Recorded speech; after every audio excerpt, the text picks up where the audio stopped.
یہ نہیں ہو سکتا کہ آپ اپنی ناکامیوں کو تقدیر کے ٹوکرے میں ڈال دیں۔ یہ نہیں ہو سکتا کہ آپ اپنے کیے گئے گناہوں کو، اپنی بدعمالیوں کو نصیب کی نظر کر دیں۔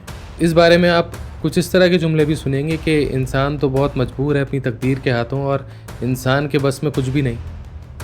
اور کچھ لوگ آپ کو یہ کہتے ہوئے بھی ملیں گے کہ تقدیر وقدیر کچھ نہیں ہوتی، سب کچھ انسان ہی کرتا ہے۔ السلام علیکم۔ وجود کی ایک بالکل نئی سیریز کے ساتھ میں ہوں محمد عاصم انصاری۔ اس سیریز کا عنوان ہے تقدیر۔ اس میں ہم بات کریں گے تقدیر کے حوالے سے لوگوں کی غلط فہمیوں پر۔ ہم نے اکثر اس طرح کے جملے سنے ہوں گے کہ یہ تو میرے نصیب میں ہی نہیں تھا، یا کامیابی تو میری تقدیر میں ہی نہیں ہے، میرے تقدیر میں ہی برباد ہونا لکھا تھا، وغیرہ وغیرہ۔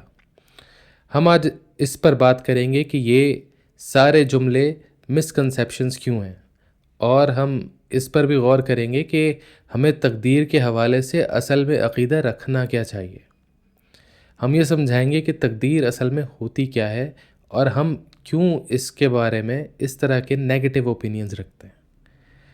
یہ نہیں ہو سکتا کہ آپ اپنی ناکامیوں کو تقدیر کے ٹوکرے میں ڈال دیں۔ یہ نہیں ہو سکتا کہ آپ اپنے کیے گئے گناہوں کو، اپنی بدعمالیوں کو نصیب کی نظر کر دیں۔ اس بارے میں آپ کچھ اس طرح کے جملے بھی سنیں گے کہ انسان تو بہت مجبور ہے اپنی تقدیر کے ہاتھوں، اور انسان کے بس میں کچھ بھی نہیں۔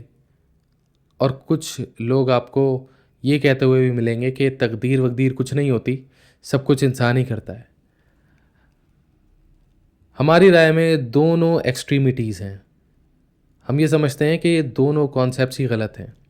یہ ہمیں تقدیر کی اصل روح تک نہیں پہنچا رہے۔ تو ناظرین، اس ضمن میں سب سے پہلا سوال یہ پیدا ہوتا ہے کہ تقدیر آخر ہے کیا؟ تقدیر کو سمجھنا اس لیے ضروری ہے کیونکہ اس کے بعد ہم جتنی بھی گفتگو کریں گے سب اسی زاویے سے کریں گے۔ تقدیر کی سمپلسٹ ایکسپلینیشن یہی ہے کہ تقدیر اصل میں خدا کا علم ہے، خدا کا لامحدود علم۔ اس سے مراد یہ ہے کہ خدا جو کچھ ماضی میں ہوا، جو کچھ مستقبل میں ہوگا، اور جو کچھ آج ہو رہا ہے، اس سب سے مکمل طور سے واقف ہے۔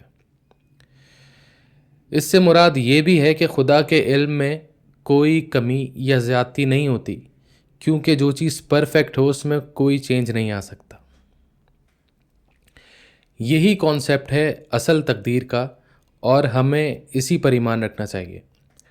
تو اب سوال یہ پیدا ہوتا ہے کہ اگر سب کچھ خدا کے علم میں ہے تو ہم اس سے ہٹ کر کچھ کیسے کر سکتے ہیں؟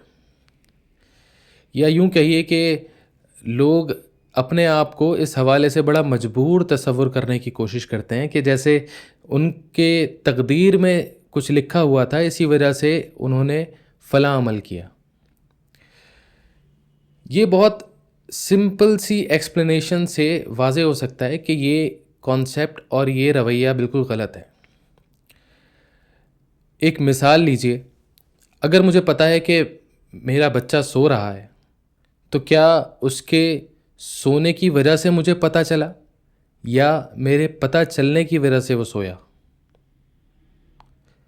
ظاہر ہے اس کے سونے کے بعد ہی مجھے پتہ چلا، اور میرا علم اس بچے کے سونے کے ماتحت تھا۔ یعنی کہ کسی چیز کا معلوم ہونا اس بات کو ثابت نہیں کرتا کہ معلوم ہونے کی وجہ سے وہ عمل ہوا ہے۔ یہی حال تقدیر کا بھی ہے۔ خدا تعالیٰ کو بے شک سب کچھ معلوم ہے کہ ہم نے کیا کرنا ہے، ہم نے زندگی کیسے گزارنی ہے، یہاں تک کہ درخت کا ایک ایک پتا بھی جہاں گرتا ہے اس کو مکمل علم ہے۔ لیکن ہمارے اعمال کی وجہ یہ نہیں کہ اس نے ہم پر جبر کیا، بلکہ اس کا علم اس لیے ہے کیونکہ ہم نے ایسا عمل کرنا تھا۔ اس حوالے سے امام حسن کا ایک واقعہ بڑا ہی قابل ذکر ہے۔ ایک مرتبہ امام حسن بصری رضی اللہ عنہ، جو کہ ایک بڑے مشہور تابعی ہیں، انہوں نے امام حسن سے سوال کیا کہ ان دو نظریات میں سے کون سا نظریہ درست ہے؟ یا تو یہ نظریہ جو کہ فرقہ قدریہ رکھتے تھے کہ اللہ تعالیٰ دنیا کے معاملات میں انٹرفیئر نہیں کرتے، اور جو بھی کچھ ہوتا ہے انسان اپنی مرضی سے کرتا ہے ہر انداز سے، اور ایک دوسرا نظریہ کہ انسان کا اپنا کوئی اختیار ہی نہیں ہے اور سب کچھ اللہ تعالیٰ اپنے ہی حکم سے کرتا ہے، گویا کہ انسان بڑا ہی مجبور ہے۔ تو امام حسن بصری نے اصل میں یہ دریافت کیا کہ ان دونوں میں سے کون سا نظریہ درست ہے۔ امام حسن نے بہت ہی دلچسپ اس کا جواب دیا. انہوں نے کہا یہ دونوں ہی نظریے باطل ہیں. مسلمانوں کو ان دونوں کے حوالے سے کوئی بھی عقیدہ نہیں رکھنا چاہیے، بلکہ مسلمانوں کا عقیدہ یہ ہونا چاہیے کہ اللہ تعالیٰ نہ ہی مجبور ہے اور نہ ہی ہمیں مجبور کرتا ہے. یعنی کہ انسان سارے اعمال اپنی مرضی سے کرتا ہے، لیکن اللہ اگر چاہے تو کسی بھٹکے ہوئے کو ہدایت دے دے. ہاں، لیکن ہم یہ بات کبھی بھی اللہ تعالیٰ سے ایکسپیکٹ نہیں کر سکتے کہ وہ کسی ہدایت یافتہ کو بھٹکا دے. یعنی کہ انسان کبھی برائی میں پڑا ہو تو ہم خدا کی ذات سے یہ امید لگا سکتے ہیں کہ وہ برائی سے ہٹا کر اسے ایک اچھی راہ پر لگائے، لیکن ہم خدا سے کبھی بھی اس طرح کی امید نہیں رکھ سکتے کہ انسان اچھی راہ پر چل رہا ہو اور خدا اس کو بھٹکا دے یا اس کو برائی کی طرف لے جائے. تقدیر کے حوالے سے ایک بہت ہی اہم مثال جو کہ علامہ ابن العربی سے منسوب ہے، بہت ہی اچھے اور مفصل انداز میں اس کانسیپٹ کو اجاگر کرتی ہے کہ انسان کی زندگی میں تقدیر کس قدر اہم رول پلے کرتی ہے اور اس کا اپنا ارادہ کہاں تک اس کو صحیح راہ کی طرف لے جانے میں مدد فراہم کرتا ہے. وہ مثال ہے ایک کشتی کی. اگر آپ امیجن کریں کہ آپ ایک بہتے ہوئے دریا میں ایک کشتی لے کر سوار ہیں، تو ذرا سوچیں کہ کیا اس بہتے ہوئے دریا پر آپ کا کوئی زور چلتا ہے؟ نہیں، وہ دریا اپنی منزل کی طرف بہتا چلا جاتا ہے اور اس بہتے ہوئے دریا پر آپ کا کوئی زور نہیں ہوتا. وہ جس کشتی میں آپ سوار ہیں اس کشتی پر بھی آپ کا کوئی خاص زور نہیں ہوتا، نہ ہی اس کشتی کے بادبان پر. لیکن ہاں، انسان کے اختیار میں یہ ضرور ہوتا ہے کہ اس بادبان کو استعمال کر کے وہ اپنی سمت کو تعین کرے. وہ اس کشتی کو بہتر سے بہتر انداز میں چلانے کی کوشش کرتا ہے تاکہ اپنی منزل مقصود تک پہنچ سکے.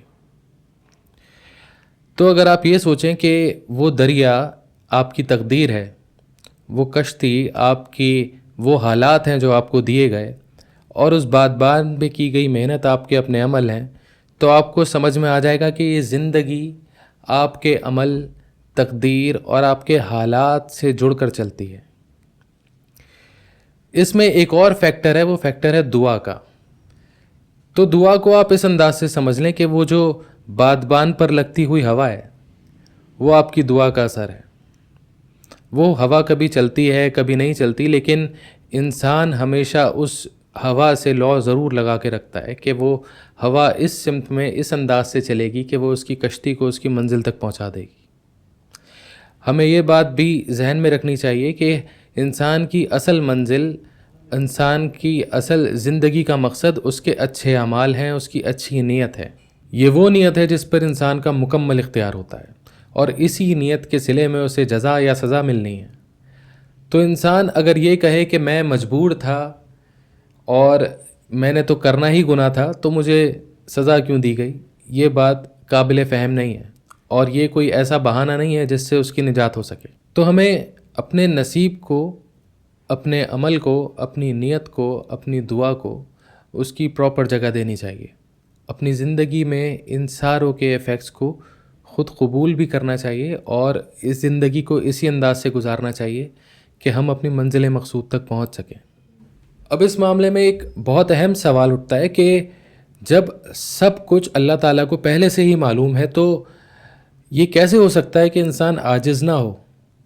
ہماری دی گئی مثال کے باوجود بھی لوگوں کے ذہن میں طرح طرح کے خدشات اٹھ سکتے ہیں اور لوگوں کو اس کو ویژولائز کرنے میں پرابلم ہو سکتی ہے.